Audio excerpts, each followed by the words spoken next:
Hello, everyone. My name is Kiana Robinson, and I'm going to be talking to you all about the minoritized student model. And I'm going to give you a breakdown of something that I've created here at the end of my internship. What the minoritized student model is it's pretty much fashioned after the Longwood citizen leader model. And its focus is to create fundamental pieces that make an environment for BIPOC student populations to not only flourish at Longwood, but feel positive responses to being on this campus. So in the following slides, we're going to be breaking down the similar pillars that I have. So there are 4 pillars, again, much like the Longwood citizen leader model. So belonging, culturally inclusive staff, authentic self, and leadership. And so first I'm going to start with academic belonging, because belonging is such a large term I think that we think about often, but we don't necessarily think about it in a holistic background or thought. And so I've split it into 2 columns, as in my internship, I focused on academic and social things separately, but they also obviously, commingle once you are on your college campus. So for academic belonging, I believe that classes that reflect minoritized students' interests are super important, because if there are student populations that are very interested in their type of background or subjects, and they on their college campus aren't offered to them, that's going to be a deterrent for them to continue going to that particular university. Spaces to receive academic help that is non-judgmental and welcoming. And with this particular bullet point, I thought of CLASP, because CLASP really looks at the whole of the student, what they know, what they don't know, and ways that the volunteers for CLASP can give students those tools without making them feel like they're inadequate. And that's such a large part of, especially for minoritized students, being in this kind of background. And then an academic environment that offers mentorship from all avenues. And when I was talking with Director Jonathan Page, one of the things he mentioned is mentorship, and how mentorship should come from all places, not just people that look like minoritized students, and from all backgrounds. And that was something that I thought was really important, because as a peer mentor over the summer and at the beginning of the fall semester last year, I realized that not only am I a mentor to students that look like me, but I'm also a mentor to majority students that need some type of interaction with other people, or people that don't look like them. And so again, the academic and social are combined, because you are in a social setting when you're in academic settings. But spaces for minoritized students to gain or create supportive community is necessary. And I didn't necessarily look at all the spaces on campus, but spaces and places are not the same thing. When students feel that they have a responsibility to a space, when they have people that they want to interact with on a consistent basis in a space, and they have bonds not only with their community, but with other communities, that creates a place for students to have communities and spaces and opportunities for person of color solidarity to grow. And which is a large topic that I kind of wanted to talk about during my internship, but couldn't really figure out the best way to do so.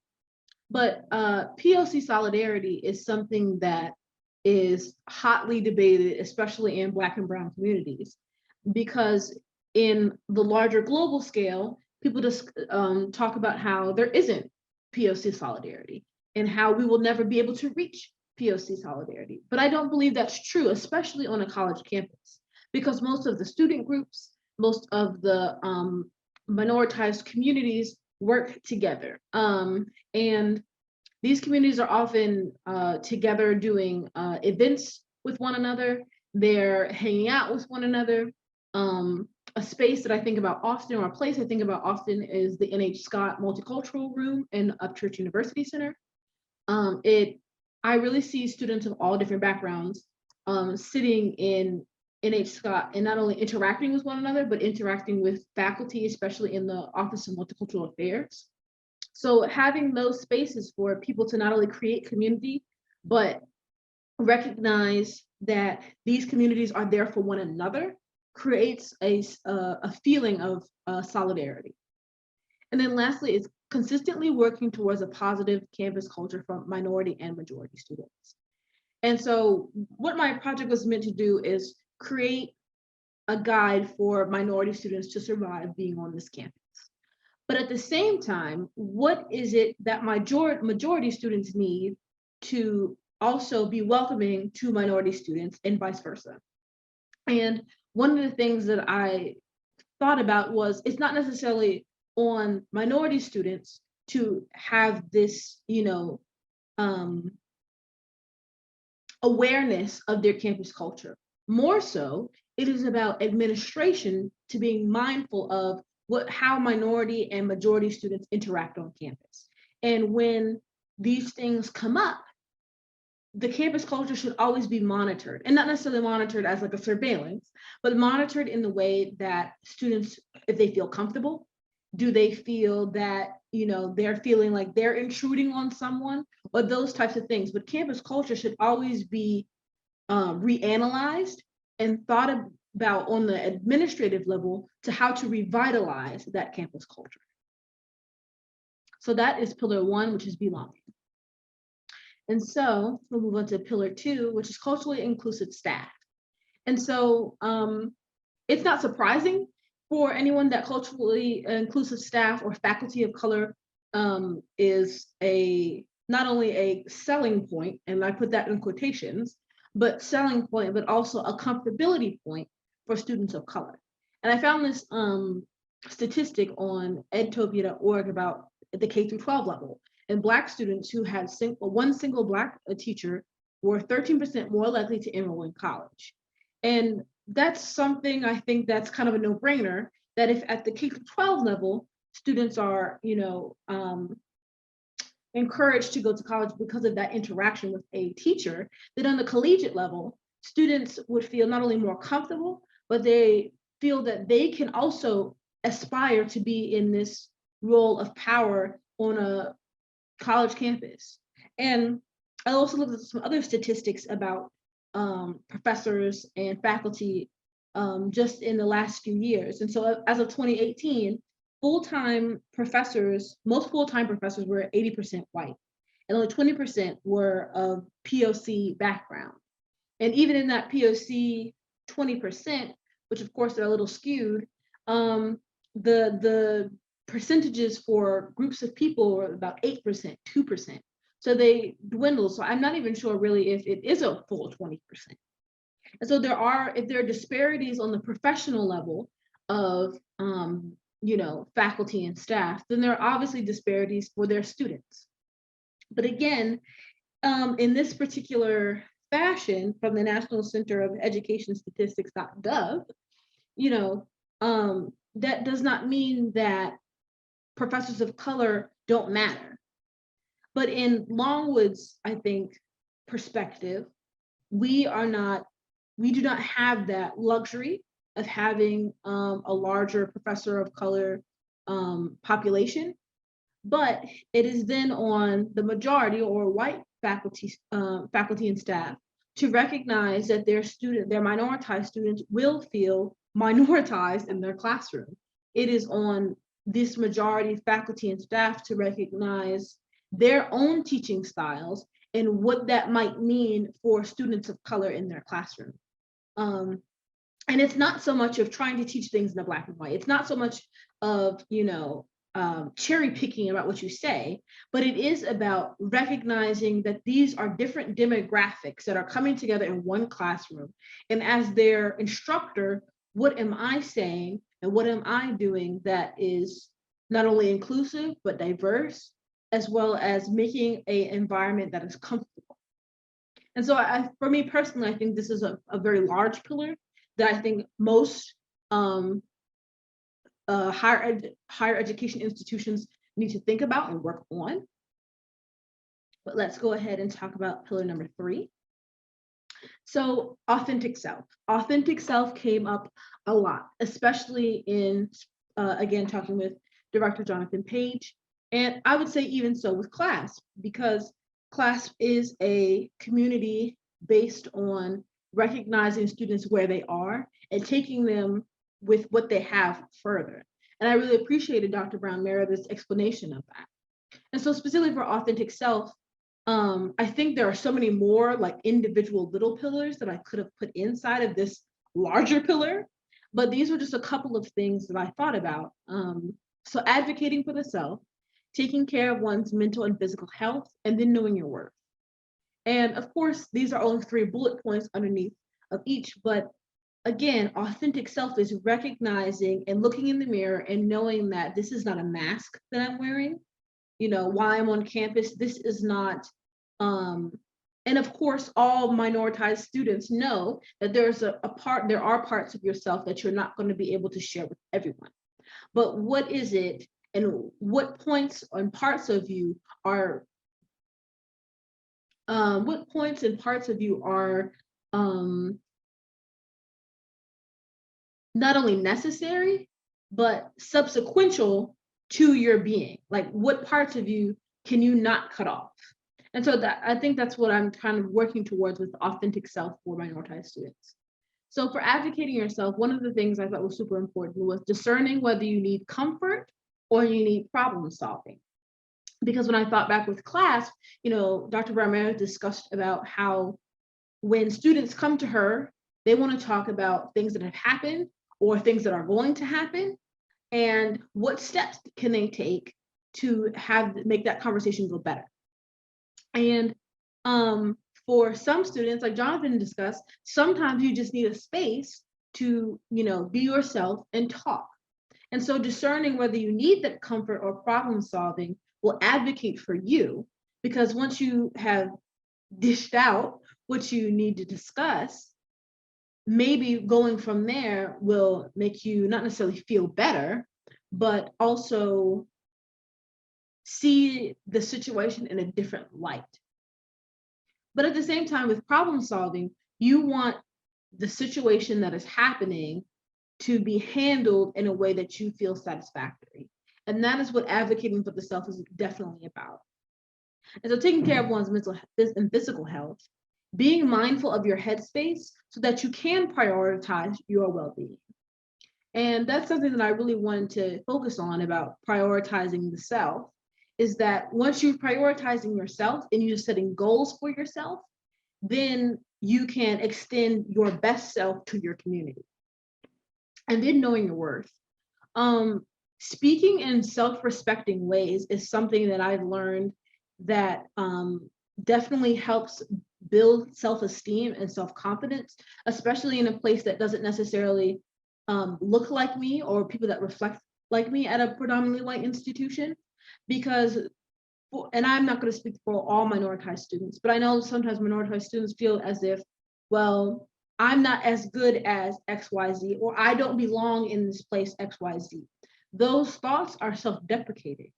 So when you can remind yourself, or you have your little stickers on your wall, or you have reminders in your notebook of things that you're good at, that you belong, and that you are just as good as anyone else, those self-respecting ways kind of keep you from shying away or ostracizing yourself from the experience that you can have with communities on campus. And so finally, we're going to look at our final pillar, which is leadership. And essentially for me, leadership is such a big deal because I at first wasn't a leader. I stepped in my own bubble and I stayed in my own bubble. And for some students, that's okay. But for prospective students, I cannot tell you the experience here, again, will always be one that will breed good feelings. However, once you step into a leadership position, you have the opportunity to make change, even if it's little. And so here at Longwood, we have a phrase, to lead is to serve. But at the same time, I wanted to take that phrase and break it down into different little bubbles that could encourage minoritized students or prospective Black and Brown students to branch out and make change on campus. So to lead is to serve all populations on campus, not just your inner circle. And remember that POC solidarity can exist. Most communities on campus find ways to, it's like a Venn diagram. You might be in your own, bubble here, and someone else, another community might be here, but you find ways to make events together, you find common ground, and all of a sudden, not only are you experiencing things with one another, but you're also serving one another in these capacities. And so to lead is to use the grit that you've cultivated to persevere. So, grit is something that, again, we've talked about, and it can be rooted in white supremacy because of the fact that grit suggests that someone has the upper advantage to someone else and they can persevere longer because they have the resources to do so. But for BIPOC students, the grit that you have is just enough to get to where you want to go. You're going to take the foundation that you've been given at home, or the foundation that you've been given by your loved ones, or the grit that you've cultivated yourself, and you're going to build on top of that. And you don't have to experience this sort of feeling that you're being held back or that you're behind everyone else, because you're going to move at your own pace. And finally, we have to lead is to mentor other students of color to ensure little by little change is made. And to be a citizen leader is to create change or garner support for change. And mentorship is the perfect place to do that. Because if students come to you, or prospective students are coming to upperclassmen and saying, hey, I have this idea, or hey, I feel this way, but I don't know how to put it into action, or who do I need to talk to? If we don't have those conversations, then nothing will be done. And then we'll be stuck in the same timeline that we are in the beginning. So mentorship is such an important thing, I think, for students moving forward, coming into school.